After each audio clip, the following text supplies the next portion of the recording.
He's just a regular guy with a cool job that God loves for some reason. Welcome to the Steve Marston Show, a daily journey in learning how to live more like Jesus, conversations with those that God is working through, and dad jokes. It's the most unique show you'll hear today. Now, here's Steve. All right, here we are on Friday. Glad to be with you. It is the Steve Marston Show. We would love for you to join us. 888-901-5454 is the telephone number.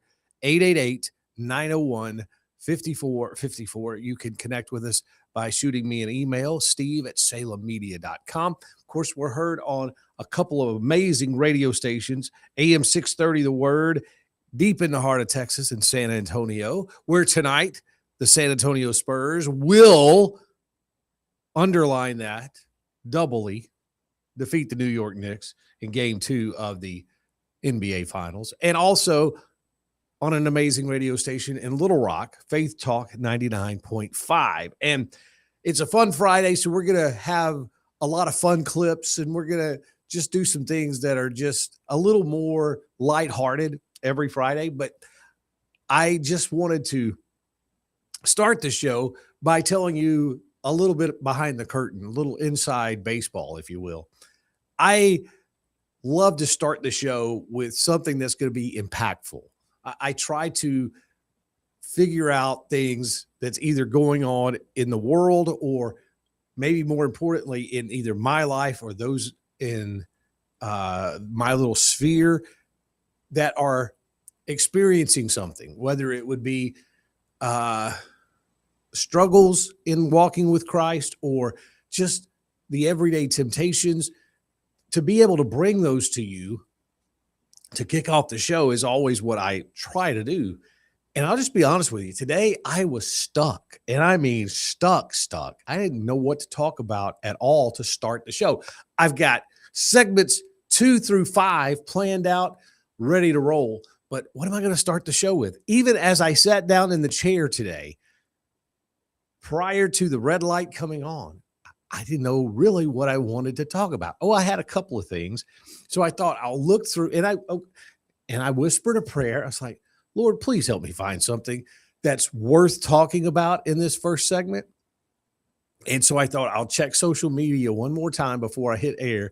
And I found this. It's a clip from Mel Gibson, the great actor who is going to be bringing the second part of The Passion of the Christ to movie theaters next spring and then the spring of 2028 as well. And he has this quote. He said, as he's being interviewed by someone, why are the big realms of good and evil slugging it out for the souls, the hearts, and the souls of mankind? Why are we the meat of that sandwich? Little old us, flawed, imperfect. Why is it all about us? Now, I don't know whether he was speaking rhetorically or if he planned on answering it later on in this interview segment. I just have this little short clip of about 40 seconds that I just literally came across a couple of minutes ago. But I think it's a question worth asking and trying to delve into the answer. And I think at least in part, the answer is because we are created in the image of God. When you look at the very beginning of creation, you open the Bible, Genesis 1:1, God created the heavens and the earth. And then it goes on to describe all of creation. And then it gets down to the 6th day, and God kind of puts the cherry on top. He creates humans. Out of all the other creations, nobody had the thing that we have, and that is we are made in God's image. When the spiritual world looks at us, they see God's fingerprints on us. Now, I know sometimes we look at ourselves, especially as we grow older, and we see ourselves in the mirror and we think, my gosh, right? But God doesn't see us that way. He sees us as a masterpiece. The scripture is clear on that over and over and over, that we are his designed purpose to bring him good works and to bring him glory. That's the ultimate reason for us being here. But why are we the part of the sandwich that's kind of the meat, as Mel Gibson would describe it? Well, I think the reason for that is because, again, going all the way back to the beginning of creation, Satan wasn't always Satan. I mean, he was a created being as well. And he was, the Bible talks about, an angel of light. And that angel of light wanted to be worshiped as much as the creator. Now, he realized there's no way to replace the creator, but to be alongside, that's what he wanted. And his rebellion got him kicked out of heaven. And where did he land? He landed smack dab on the middle of the earth. And we know the story as to what happened. He tempted God's prized creation, the man and the woman. He saw an opportunity to get back at God. He knows there's no way that the created can ever get one over on the creator. But if I can ruin his prized creation, the one that's made in his very image, then yeah, that's the next best thing. And that's what he proceeded to do. And we all know the story. The serpent appeared to Eve, and he starts talking to her about the things God said versus the things he didn't say. And basically convinced her that God was holding out on her. He said, if you eat of this particular tree, it's not that you're going to die. Come on. You were made for eternity. Now, what God knows is that once you eat of this tree, then you're going to be just like him. He's holding out on you. Now, being just like God, whose real heart desire is that? Well, it's Satan's desire. That's what he wanted the most. Adam and Eve were content to live out their existence walking and talking with God on this magnificent creation that God had placed them in. They were fine. Everything was good until Satan came along.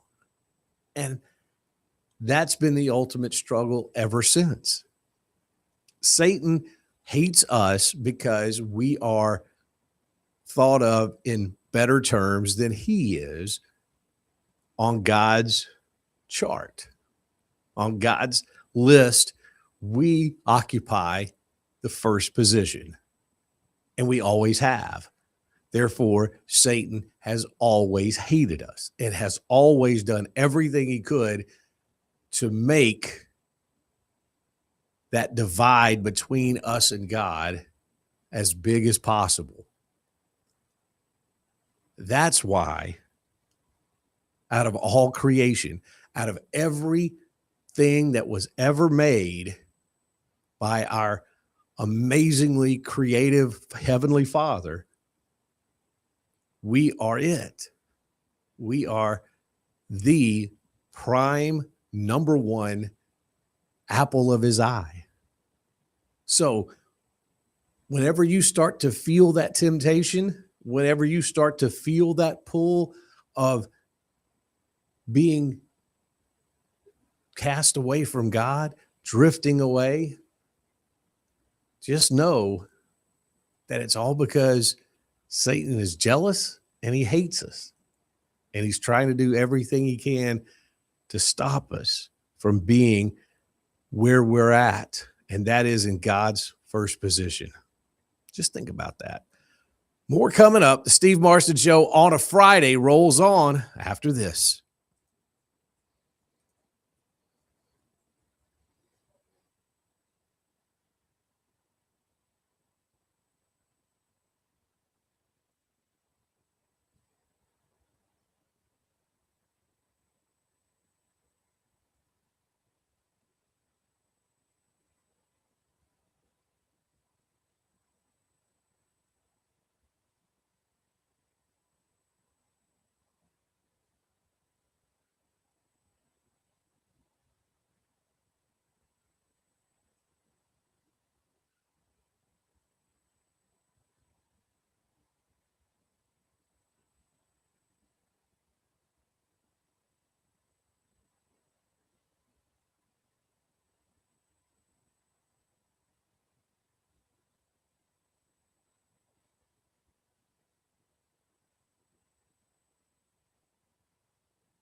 Okay, I'd be remiss if I didn't bring this up as well. I talked about the San Antonio Spurs being in the NBA Finals, pulling like crazy for them tonight. They've got to win tonight.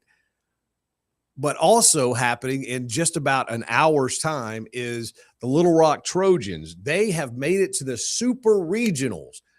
That's one step away from the College World Series. There are 16 teams left, and Little Rock is one of them. They're going to be playing Troy, and the first team to win 2 games this weekend goes to Omaha. So my alma mater is playing for a chance to go to the College World Series. So I'm super stoked about that as well. So go Trojans. We're all pulling for you here on the Steve Marston Show as well. It's a fun Friday, and that means we like to do some fun, creative things and bring you some more lighthearted stuff that we come across from time to time. And this guy is actually going to be a guest on our show next week. His name is Nick Peterson. You may remember him from some like reality shows, but he's an outspoken Christian, and he's an amazing content creator. I want you to watch this video. This is him imagining the Apostle Paul with social media. Let's watch. Sup, guys? I was going to wait on a few more people to join, but hey, Thomas, Priscilla, is the storm hitting you? Yes. Whoops. Didn't need to do that. There we go. Yes, storm is hitting us, and I'll probably lose reception from it. Doesn't help that I have Spirit Wireless either. As reliable on earth as it is in heaven, my butt. Are you traveling again? I am. I am on a trip bound for Rome. And what? I am not getting deported. I'm being transported. Big difference. Okay. Martha, the host, thank you. Details aren't important. How do you even know that? We just left Crete, Greece. We are headed to Rome, where I will be appealing my conviction to Nero, as is my right as a Roman citizen. So, see you soon. All right. Don't love that. Rome traveled? No, I won't need a guide. My itinerary is already set by other people, unfortunately. So, thank you. You should go to Santorini. I hear good things. I don't know that we'll have time this trip. Have you been to the beach clubs in Mykonos? Okay, so I think there's some confusion. My trips are more mission-based and less sightseeing and partying. I'm preaching Christ, not pounding Cristal. So this trip is a little different, though, as Martha so kindly continues to point out. Bro, why you arrested? I thought you make lawn chair. Okay, so it's tents. I'm a tent maker, actually. Thank you, but I'll just be under house arrest when we get there, so it's all good. I know some of you have been asking about my tents, though, so click the link in my bio if you want one, and use code BetterCallPaul for free shipping. I make them all by hand. Clever. From animal skins, so thank you, Uncle Festus. Dude spends more time in a cell than a nucleus. You are not wrong, but Jesus said, blessed are you when people persecute you because of me. Rejoice and be glad. Great is your reward in heaven. Shut up, PETA. Do you have any friends? As a matter of fact, I do. I did, yeah. I have a friend named Barnabas, and we actually kind of went our separate ways, though, after a disagreement. He wanted to take this guy named John Mark on our trip, and I didn't, because honestly, the guy's kind of he's flaky. And John Mark, what's up, my brother? Okay. Treat yourself as were you one of Jesus' apostles? Well, so what is an apostle, really, right? I work more on the international side of things, and anyone who's on a mission could actually technically be considered an apostle by definition. But no, I wasn't, no. Didn't you kill Christians, hypocrite? I did, and you're next if you don't stop. No, that's not true. I changed, and if God can change me, he can change anyone. And that's the message that I'm writing to the churches of the Philippians, the Galatians, the Hebrews, and Rome. And I tell you what, if they hang on to their copies, we'll put them all together, and you can read them later, too. I got robbed in the Philippines. I think you're thinking Philippines. The Philippians are the people of Philippi, Greece. You'll also get robbed there. All right. Looks like that's all the questions. Hey, don't forget to like and share so we can spread the gospel further. And whoop, one more. If you could eat one last meal. Oh, okay. All right.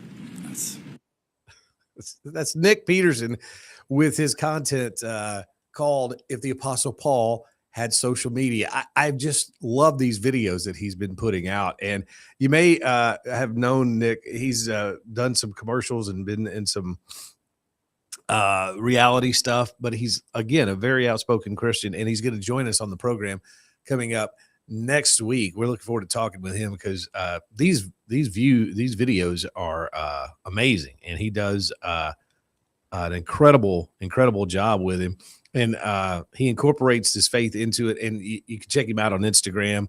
I was just looking at his Instagram bio, and definitely worth a follow there on the Instagram. Okay. If you want to get in contact with the show today, you can call us at 888-901-5454, or you can email us, steve@salemmedia.com, steve@salemmedia.com. And you can also leave us a comment about where you're watching us from, as the live stream is literally on like 70 pages all around the interwebs. And just want to say greetings from Norway. This is from Party Fixia.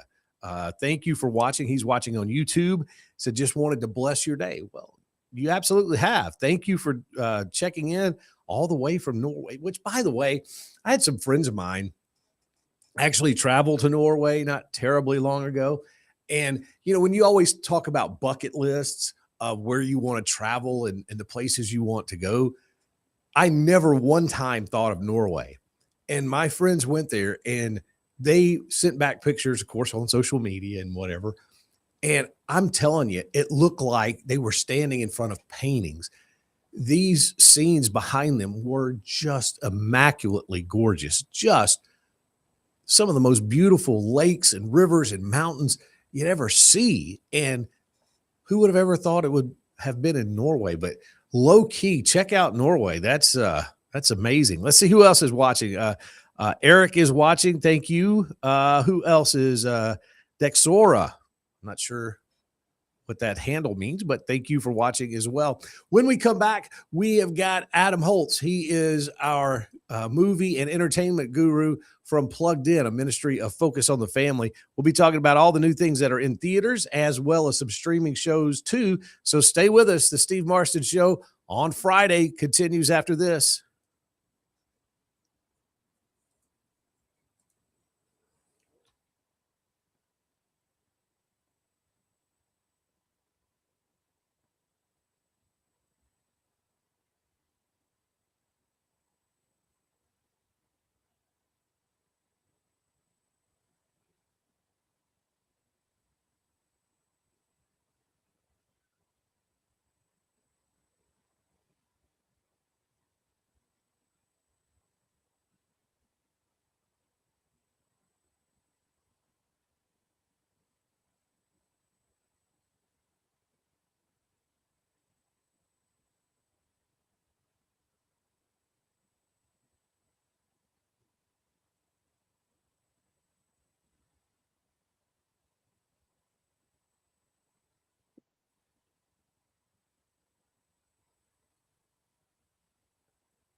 Thank you for listening. Thank you for watching. And it is the Steve Marston Show on a Friday. And that means it's time to welcome in our buddy Adam Holtz from pluggedin.com. It's been several weeks since we've been able to get together. Welcome back, man.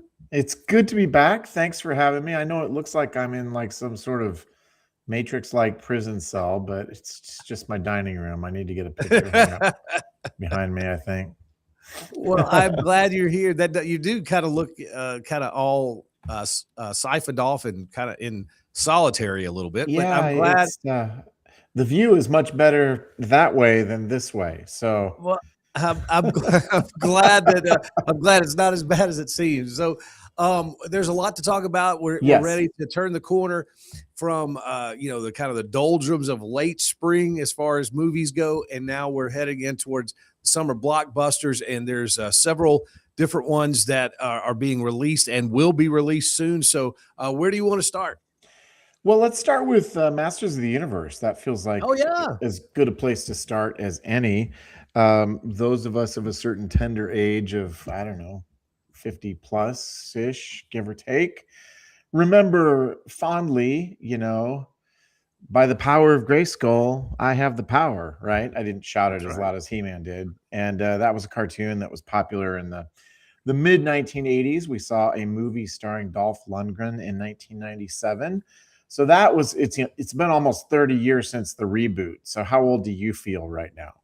Really? I feel old. You know what? I had forgotten that Dolph Lundgren made that movie. Yeah. Now that you say that, I remember it. Yep. He's made like every one of those adaptations. I think he was in the original Mortal Kombat. Is like, we need a tall, really, really, really buff blonde guy who's mean looking. Dolph. Yeah, what's Dolph doing now? Yeah, exactly. Get him on the phone. And he actually has a cameo appearance in this. But I digress. If you're not familiar with He-Man, his actual name is Prince Adam, and we find out that he is the possessor of a sword with unimaginable power. And wouldn't you know it, the bad guy, Skeletor, who is a guy who looks like a skeleton and has a skull face, wants to get his, his bony hands on it to rule the universe. And so Prince Adam has been sent to Earth as a child. It's a little bit Supermanish in a way, but he got separated from the sword. And so he's been looking for the sword for years. Meanwhile, he works in HR, of course, because why wouldn't he? But he finally finds the sword and gets back to Eternia, is his home planet, I guess you would call it. And battles commence. And I think that pretty much, for our purposes, that sums it up. What I liked is it doesn't take itself too seriously. And I think sometimes when they try to go back and do these nostalgia pieces, they try too hard and it wrecks it. So I thought it was a pretty fun movie, actually. What was less fun for me is that it suffers from some of the same problems that the Transformers movies, the early ones, did, and that we've got some naughty jokes, we've got a little bit of suggestive content, we've got some language. Yeah, by PG-13 standards, it's not over the top, and it's probably not as bad as what my kids hear in the first 20 minutes at high school each day. However, I just think with these properties that were originally kids' cartoons, I don't like it when they do that stuff. Like, you don't have to go there, right? It's not necessary. So I agree, especially when you start thinking about, we love those shows because they were just, regular cartoons. Yeah. And I think the nostalgia piece would be there if they just used the same kind of dialogue, same kind of storylines, because it would throw us right back to our childhood without all the extra stuff. Yeah. And I get frustrated when Marvel movies do it, when Star Trek does it, when Star Wars does it. You can pick your franchise, and most of them feel this urge to dabble with this stuff. But it's just disappointing to me from a content perspective, because I really don't think it's necessary. And I think that we have more recent examples with both Harry Potter and Lord of the Rings, which, while they each have violent and some spiritual issues that we could talk about, they don't do all that other stuff, right? So just stay true to the source material. But I'm sure that all the producers of He-Man are tuned in and watching today to get my message to them. So But I'm telling you, it's worth noting because our audience is going to want to know stuff like that. yeah, exactly. And it's a great place to go is pluggedin.com to check it out. It's a ministry of Focus on the Family, and they do a fantastic job of breaking it all down. I mean, in all kinds of different categories, positives, negatives, spiritual stuff, on and on and on. You could get all kinds of information there on the website about all these different movies that we're talking about and so much more. Let's move on. Let's talk about this one is Power Ballad. Now, Yeah. I have talked, or I'm sorry, I have seen a little bit of Power Ballad, meaning the trailer, but I haven't even seen the whole thing. So let's break it down. What's this about? Well, this is going to have, in some ways, some of the same concerns amplified, although there's no, crazy superhero stuff here. Power Ballad is a movie starring Paul Rudd and one of the Jonas Brothers. Nick, that's the one. I get them all mixed up.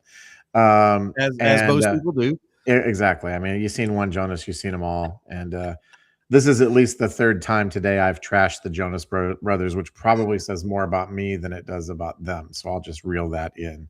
Paul Rudd plays a struggling I don't know. He's come to peace with the fact that he's never going to be a famous musician. And so he heads up a wedding band, and he's pretty good. He's a pretty good little songwriter, and he's had big dreams that have amounted to essentially nothing. And he is doing a gig at a big sort of posh wedding. And wouldn't you know it, there's an ex-boy band member there. His name is Danny Wilson. He's played by Nick Jonas. And Danny, boy bands come and boy bands go. Blessed be the boy bands. And they sort of drift, into our memories. And then every now and then they decide they want to make a comeback. They want to do a solo album. And this is sort of that plot. And Danny is plotting his pop culture return. They spend some time kind of talking about music and kind of jam together. And, they kind of have a connection. And then they go their separate ways. And not long after that, Danny does indeed make his comeback with one of the songs that Rick had played, which he has shamelessly stolen. And so the movie is about Rick trying to get sort of Danny to acknowledge that it's not his song. And there's a financial component, but then there's just the part of him that it's like, hey, I've wanted to be famous too. And I wrote this great song and now it's this huge hit and everybody thinks you wrote it. And so you get we'll call it a situational dramedy, right? There's some comedy, there's some drama. But back to the content, this is another one that it's just got a ton of profanity and really, like 50 F words. I mean, and that's a lot for this kind of movie, which is a feel-good kind of movie that I think could have broad appeal. I think Paul Rudd is one of those Hollywood guys that, he's Hollywood, but he's also he's got that everyman shtick about him that you can kind of relate to him as a sort of sad sack schlub. Yeah. I mean, that was what I was going to say is I am such a big fan of Paul Rudd. I think he's low key one of the best actors because he can pull it all off. Drama, comedy. Totally. He's really good. Yes. And sometimes he gets saddled with these projects that, like you say, 50 times for the F word, you could probably eliminate all of those and still be such a good movie. And it would be a PG-13 movie that I think you could enjoy without having to wince. And sometimes we get accused of being puritanical at Plugged In, and sometimes people even say, why do you guys count bad words? I'm like, well, there's a difference between 2 or 3 uses of that word, which will get you an R rating. Once you get past 2, typically a PG-13, you can have up to 2. And once you get to 3, it's an automatic R, which talk about weird, completely arbitrary boundaries. But that's what the MPA does.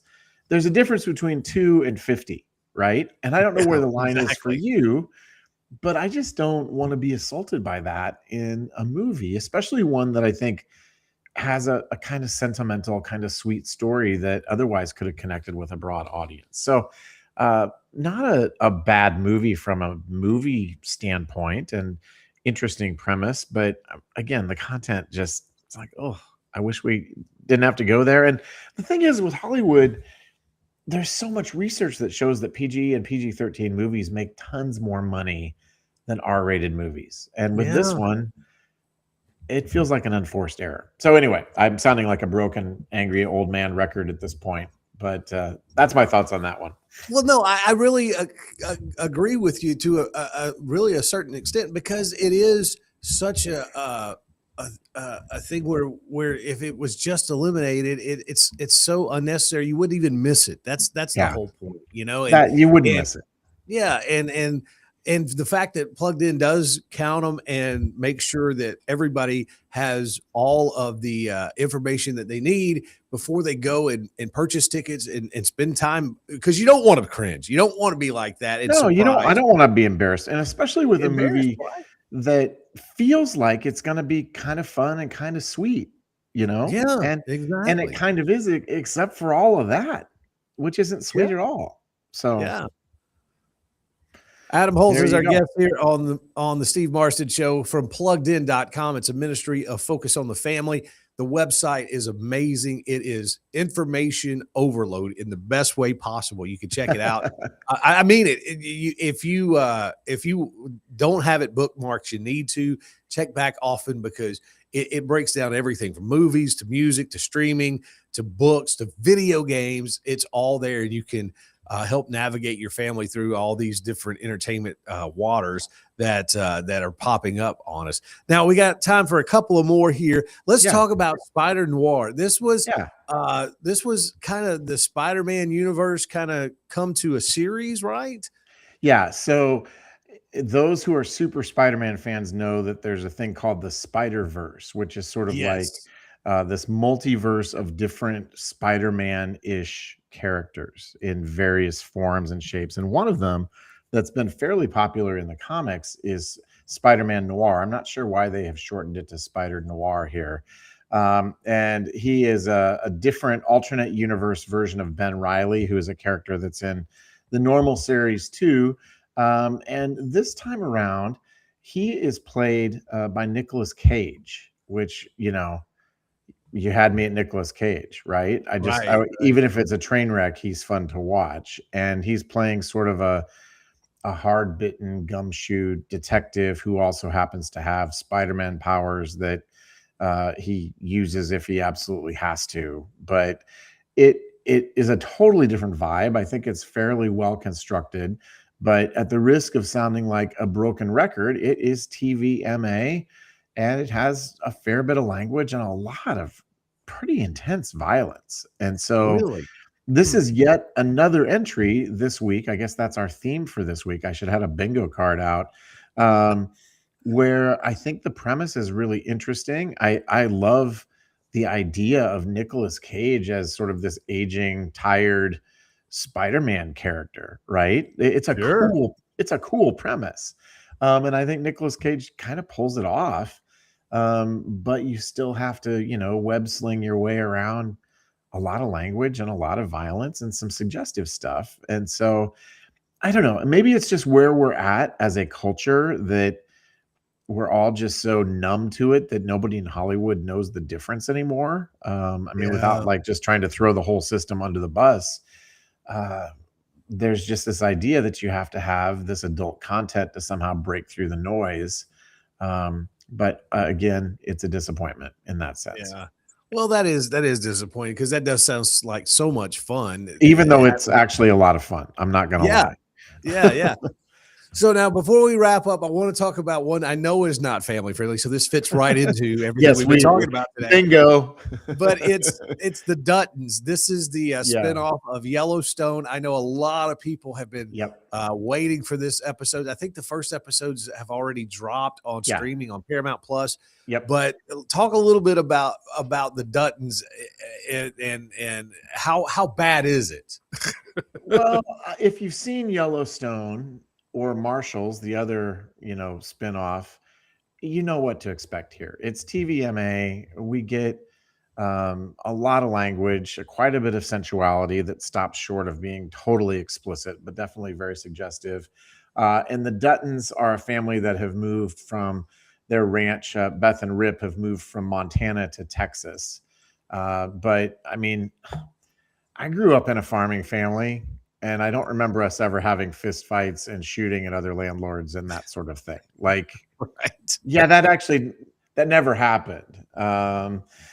And so here we have conflict. Like this feels like latter day Dallas. I mean, that's what it Yeah. reminds me of. Well, I remember it back in the really, day, you I know. remember exactly when Yellowstone first debuted, and even though it's, a kind of a different premise, it did to me felt a lot like Dallas, an updated Yeah, version of Dallas, and it had those kind of that soap opera drama, of course, yeah, kind of just on steroids for this new market, this day and yeah. age. So I think if you have watched and enjoyed Yellowstone, I don't think there's anything here that is going to catch you off guard. Yeah, TVMA, this is not a show for children. absolutely. You That know, that is right. unless they grew up on a really mean ranch, and then maybe it's fine. I don't know. But yeah, there you go. That Well, is Adam Dutton Holtz, Ranch. yeah, it's always a pleasure to have you on, my friend, and to be able to talk about these movies and entertainment choices. Tell a little bit real quick. We got about 30 seconds Okay. about where people can get connected. Yeah, come to pluggedin.com. We're a ministry of Focus on the Family. We review movies, TV, video games, books, YouTube channels, technology, music. We want to help you and your family, equip you, and encourage you, because all of those things in our world today can feel a little bit overwhelming sometimes. Absolutely. Adam, thanks so much. We'll get back together again next week. Okay. Sounds great, Steve. Thanks so much. All right. That's Adam Holtz, everybody. And we will have more of the Steve Marston Show coming up.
Here at the Steve Marston Show, we are serious about faith, but we love a good dad joke, too. What do they call pastors in Germany? Whatever the word is for pastor in German. Well, of course they do. That's exactly right. What else would they call a pastor in Germany? Welcome back. It's the Steve Marston Show. It is a fun Friday, and we are here for you. Call us if you'd like. We'd love to connect with you. 888-901-5454. You can hit us up with an email, steve@salemmedia.com, or go ahead and comment if you're watching on the live video stream. We are all over the place on the interwebs, Facebook, YouTube, Rumble, et al. You can't hardly get away from us. So, again, join us as we continue here on the Steve Marston Show. And I wanted to see what else was happening around the headlines here today. And this popped up. You know who Jackie Hill Perry is? Jackie was a lesbian, and she gave her life to the Lord. And she has been a very outspoken critic of the homosexual lifestyle and how that there's freedom and there's release from bondage there. And she's just been kind of the cover child of someone who came to Christ out of that lifestyle here for the last few years. And every time Pride Month, which June is considered that, you'll see it all over social media if you spend any time on it. They always pick on Jackie, and they'll say nasty things about her and say things that are half truths and different things. And normally she does an excellent job of just kind of laying low and not saying anything. But she kind of came out and said some stuff, and I thought it was brilliant, and I thought it was really wise. She said, the controversy or the recent conversations around my story in Pride Month, she said, y'all know I don't respond to everything, but there is a time to be silent and there's a time to speak. And discerning the difference between the two is a function of wisdom. That's so true. She said, a wisdom we all have access to through Christ. To me, this moment feels providential and purposeful, especially because I've been quiet on socials and quite comfortable with it. But for such a time as this, I won't be. And then she goes on to talk about how the best way to handle these attacks is with intercession. I never would have thought of saying that, but she did. She said, when I saw the post, I immediately started praying like, Lord, you are able to save, convict in the strangest ways. Lord, draw people to yourself, save people, convict people, change people, help people, minister to people through this thread that was meant to try to cause me harm, but could actually become a testimony for someone someday. Isn't that a brilliant way to look at that? I just love that. Thankful for her witness, thankful for her testimony in that area, and fighting back with prayer. See, it works. It's good stuff. And speaking of Pride Month, we always like to review the Babylon Bee here on the Steve Marston program. We like to go through and just see what their latest headlines and articles are. And today's is no real different. This one happens to do with Pride Month as well. Here's 12 Bible passages that celebrate Pride Month. It says it's Pride Month again, making this the perfect time of year to see what inspirational passages can be found in God's word pertaining to the subject. So kick your pride up a notch and pass these comforting verses on to the gays in your life. So here we go. Genesis 19:24 through 25. The Lord rained down on Sodom and Gomorrah sulfur and fire from the Lord out of heaven. He overthrew the cities and all the valley and the inhabitants of the cities and what grew on the ground. That's encouraging. How about Leviticus 18:22? You shall not lie with a male as with a woman. It's an abomination. Leviticus 20:13. If a man lies with a woman, both of them have committed an abomination. Or if a man lies with a man as with a woman, They both have committed abomination. They shall surely be put to death, and their blood is upon them. In Job, it says, they cry out, but he does not answer, because pride is the evil of all men. In Proverbs, it says, the fear of the Lord is the hatred of evil. Pride and arrogance and the way of evil and perverted speech I hate. Again from Proverbs, pride goes before destruction. In Daniel, he says, Nebuchadnezzar said that I would praise and extol and honor the King of heaven, for all of his works are right and just. Those who walk in pride is able to be humbled. There you go. Here's one from Romans. And men likewise gave up the natural relations with women and were consumed with passion for one another. Men committing shameless acts with men, receiving in themselves due penalty for their error. Continuing on with these encouraging pride passages from the Bible, according to the Babylon Bee. In 1 Corinthians, it says, do you not know that the unrighteous will not inherit the kingdom of God? Don't be deceived, neither the sexually immoral, nor idolaters, nor adulterers, nor men who practice homosexuality, nor thieves, nor greedy, nor drunkards, nor revilers, nor swindlers will inherit the kingdom of God. James says, but he gives more grace. Therefore, God opposes the proud and gives grace to the humble. In Jude, the very small little book right there at the end of the Bible, Jude says, just as Sodom and Gomorrah and the surrounding cities, which likewise indulged in sexual immorality and pursued an unnatural desire, serves as an example, I should say, by undergoing a punishment of eternal fire. And then finally, number 12 on the Babylon Bee's 12 inspiring Bible passages about pride. 1 John chapter 2, verses 16 through 17 says, for all that is in the world, the desires of the flesh and the desires of the eyes and the pride of life is not from the Father, but from this world. And this world is passing away along with its desires, but whoever does the will of God will abide forever. B wraps up saying it's truly heartwarming. So be sure to hug a gay and share one of these inspiring verses with them today.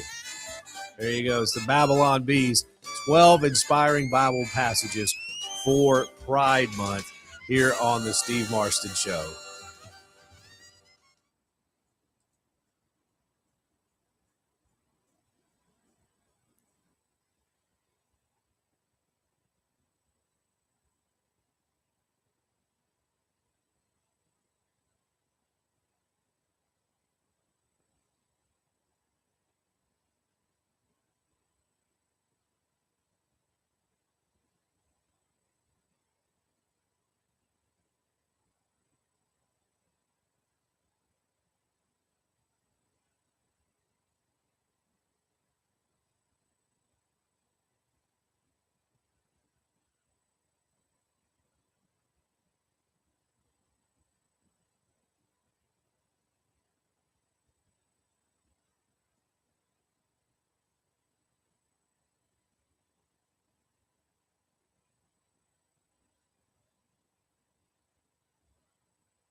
Thanks for listening. Thanks for watching. And as we get ready to wrap up this week, we're going to get to our faith between our ears verse. This is where we have been memorizing this one verse all week long. And now it's time for us to be able to share it and be able to know it. It's Psalm 1, verses 1 and 2. It says, "Oh, the joys of those who do not follow the advice of the wicked, or stand with sinners, or join with mockers.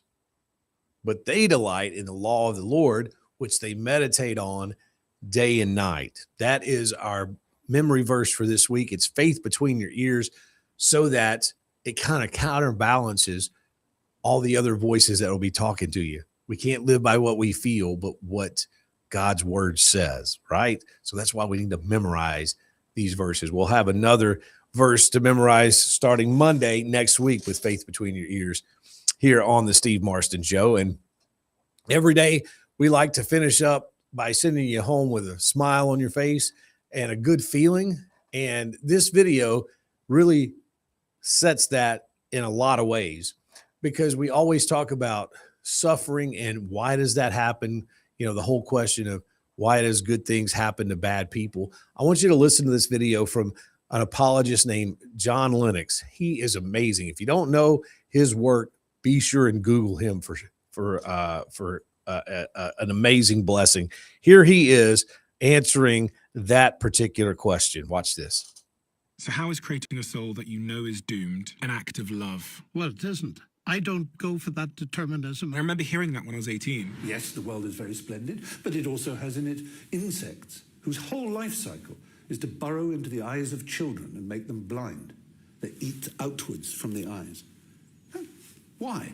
Yeah, terrible. And thinking, okay, so if God's all-knowing, he knew that that baby was going to have its eye eaten out by a parasite before the baby was born, but allowed the baby to be born anyway. With my moral compass, I would have intervened. Where is the flaw in that? I think there can be a misunderstanding, but it's a very understandable one, because I feel exactly the weight of that as well. Is there any evidence anywhere that you can trust God? And the major piece of evidence, to my mind, is the cross of Christ. If Christ really is God, whom he claimed to be, this is God's suffering.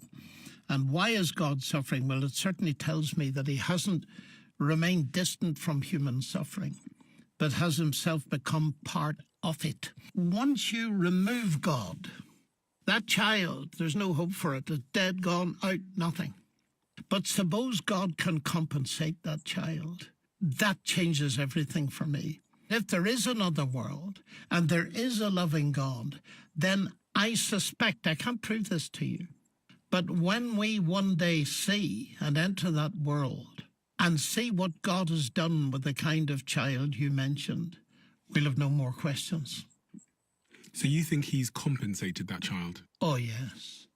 We analyze problems like this and say, well, God, if I had been you, I would have done that.